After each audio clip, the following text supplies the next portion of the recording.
네, 만화가 준비되어 있습니다. 어제도 퇴근 후에 주식 남녀를 시청했던 철진이의 모습이 나와 있습니다. 현대로템의 속보를 보고 급히 대체 거래소로 직행을 했는데요. 7시 28분경이었습니다. 현대로템 K2전차 2차 계약에 협상했다라는 소식 저희가 전해드렸는데요.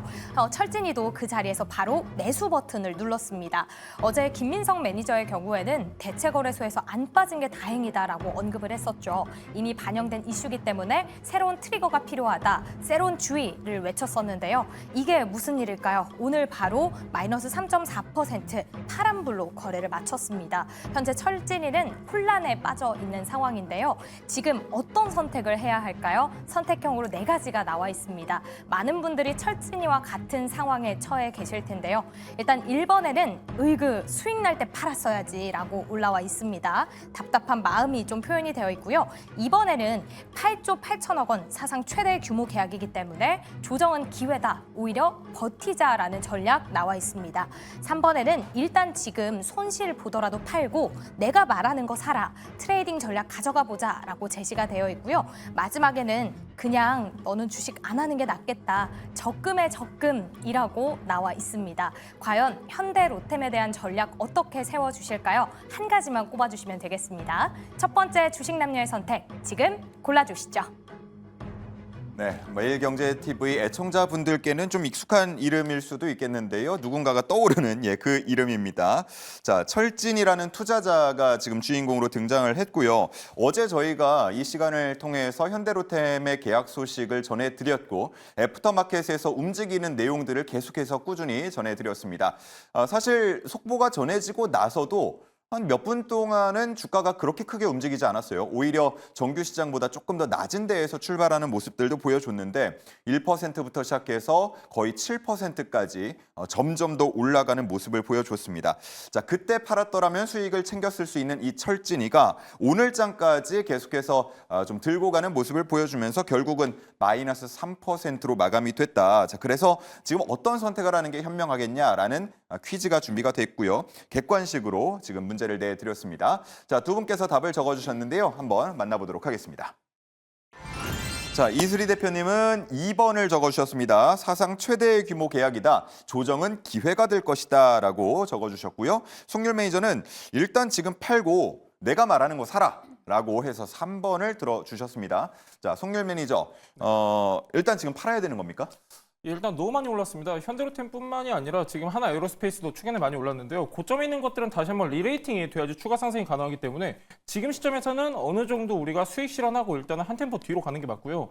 현대로템 여러분들 수주 잔고를 체크하셔야 됩니다. 오늘 이제 수주 내용만 빼고 본다라고 하면은 가장 크게 차지하고 있는 게 바로 철도 솔루션입니다. 그러니까 전동차 사업부에서 가장 큰 수주 잔고를 차지하고 있었는데 근데 최근에 주가 흐름을 보면은 강한 상승이 이어졌습니다. 그러니까 그 얘기는 뭐냐면은 방산 모멘텀에 대한 기대감이 작용을 했는데 그게 어느 정도 재료 소멸로 지금 작용을 하고 있습니다. 그래서 저는 조금 더 여러분들이 보수적으로 보실 필요가 있겠고 현대로템 물론 좋은 기업입니다. 물론 좋은 기업인데 영원하게 오르는 종목 없습니다. 지금 이제 현대로템이나 하나 에어로스페이스 같은 경우는 최근에 좀 조정이 좀 나와줘야 되는데 그리고 나름대로 고점에서 시세를 유지하고 있기 때문에 여기서 만에 하나 거래량이 꺾인 상황이 발생이 된다면은 추가적으로 추세 어느 정도 조정을 받을 수 있는 자리이기 때문에 기술적으로도 부담스러운 가격대다 참고하시면 좋을 것 같고요. 최근에 계속 오르다 보니까 사실 과매수권입니다. 현대로템 좋은 거는 여러분들도 아시는데 이미 어느 정도 뉴스에 노출이 됐고 재료 소멸로 지금 받아들여지고 있기 때문에 조금 더 보수적으로 접근하시면 좋을 것 같습니다. 네, 좋습니다.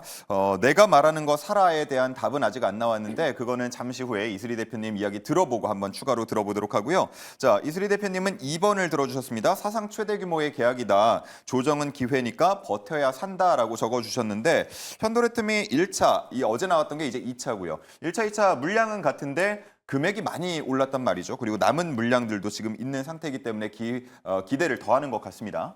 네, 우선은 이제 기초 체력이 너무 또 좋은 종목이다 보니까 웬만하면은 그래도 장기 관점에선 볼만하다라고 계속해서 좀 보고 있는 상황이고요. 다만 이제 앞에서 매니저님께서도 말씀 주셨는데 단기적으로는 이제 하락은 좀 불가피할 것 같습니다. 아무래도 우리가 2차 계약에 대한 기대감 이 부분으로 인해서 지금 1년 동안 좀 상승을 해왔기 때문에 사실상 어느 정도는 좀 선반영이 된 건 있거든요. 그러다 보니까 이제 재료가 딱 노출이 됐을 때는 지금 이미 뭐 세론이 지금 나오고 있는 상황이라고 좀 보시면 될 것 같은데요. 사실상 이제 여기서 추가적으로 더 밀린다. 만약에 20만 원 밑에서 한 15만 원대까지도 추가적으로 밀린다라고 한다면 저는 오히려 장기 관점에서는 일단 매수에 좀 기회가 될 수 있다라고 좀 보여지고 있고요. 왜냐하면 폴란드 같은 경우에 지금 이제 또 우리나라와 이제 어떤 시너지 효과도 또 기대가 되고 있습니다. 자체적으로 이제 폴란드 내에서 현지 생산이라든지 이제 기술력 이전을 또 요하고 있는 상황이기 때문에 이게 앞으로도 장기적인 어떤 모멘텀이 될 수도 있다라고 보고 있고요. 또 현대로템 같은 경우에 실질적으로 뭐 현지에서 생산을 하게 된다라고 한다면은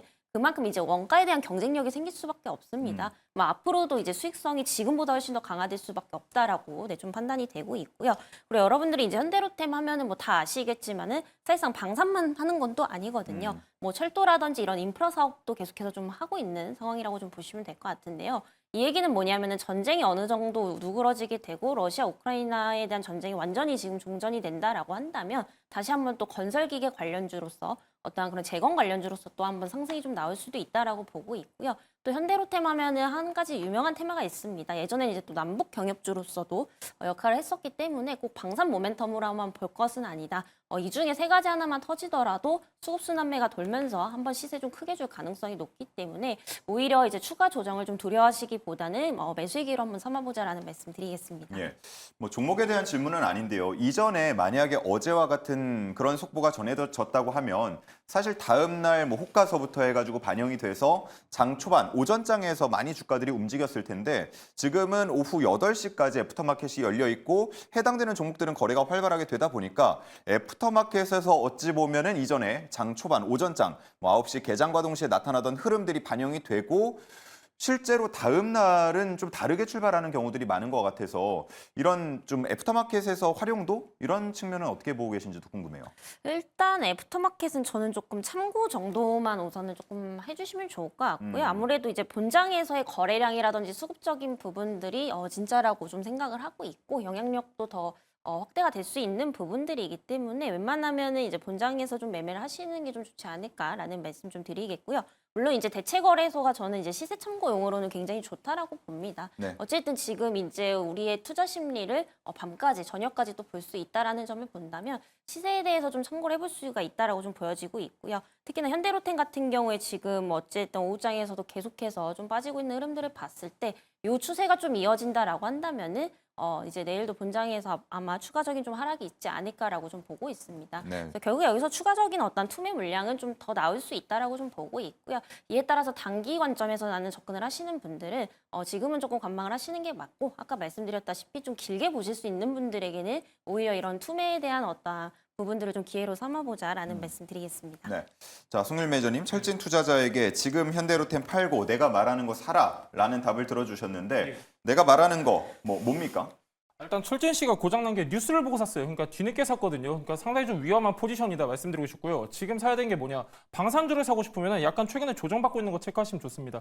한국항공우주 같은 경우는 현대로템이랑 약간 다릅니다. 지금 최근에 고점 대비 한 12% 정도 조정을 받고 있는데요. 지금 이제 고점에서 거래량이 일단 꺾인다. 무슨 시그널이죠? 하락 추세의 시그널을 우리가 받아들이곤 하는데 그런 형태를 띠고 있습니다. 최근에 좀 고점에서 지금 어느 정도 매물을 수합받고 다시 한번 조정을 거치고 있는데 한국항공우주를 왜 말씀드리냐면요. 앞전에 이제 방산주들 같은 경우는 수주를 바탕으로 계속해서 우상향을 했는데 여기에서만 그치는 게 아니라 또 다른 테마가 더해져야 됩니다. 그래야지 기대감에 상승할 수가 있는데 항공우주 같은 경우는 가장 중요한 게 우주항공 모멘텀을 갖고 있습니다. 우리나라 같은 경우는 우주항공 쪽에서 본다고 하면은 자체 발사체 기술을 확보하고 있고 가장 밀접한 종목 중에 하나가 바로 한국항공우주입니다. 그래서 우주 모멘텀도 더해질 수 있는 종목이다. 제가 이제 폴란드를 또 여러분들한테 말씀드려야 되는데 얘도 마찬가지입니다. 2022년도에 FA50 한 5조 원대 규모 이제 체결했기 때문에 앞으로도 계속해서 실적에 반영될 예정이니까요. 오히려 상대적으로 지금 고점에서 조정받고 있는 종목들 체크하시면 좋을 것 같고요. 이거 아니어도 뭐 S&T 모티브 같은 경우도 최근에 좀 말씀을 드렸었는데 S&T 모티브도 계속해서 우상향을 하고 있습니다. 상대적으로 덜 오른 방산주라고 좀 말씀을 드렸었고요. 계속해서 우상향하고 있고 나름대로 거래량 들어오고 있기 때문에 비교적 저렴한 방산주들 체크하시면 좋을 것 같고 그 외적으로 본다라고 하면은 신재생 그러니까 최근에 관세 내용 불거지고 있기 때문에 신재생 중에서 태양광 체크하시면 좋습니다. 태양광 같은 경우는 이제 금리 부담 그다음에 실적 부진 이런 우려 때문에 계속해서 조정을 좀 받았었는데 최근엔 좀 다른 흐름을 좀 보이고 있습니다. 하나솔루션만 보더라도 최근에 좀 반등을 이어가고 있는 모습이고요. 하나솔루션 같은 경우 여러 가지 수혜가 예상이 되는데 태양광 여러분들 딴 거 볼 필요가 없습니다. 지금 이제 계속해서 실적에 대한 기대감 더해지고 있는 시점이고 지금 태양광 기업 같은 경우는 미국에서 굉장히 힘든 상황입니다. 이게 지금 상원에서도 계속해서 메시지가 나오고 있기 때문에 정책 수의 기대감도 더해질 수 있다. 그래서 태양광 관련주들도 여러분들이 한 종목 정도는 체크하시면 좋을 것 같습니다. 네, 좋습니다. 자, 여기까지 철진 투자자에게 조언을 좀 드려봤고요.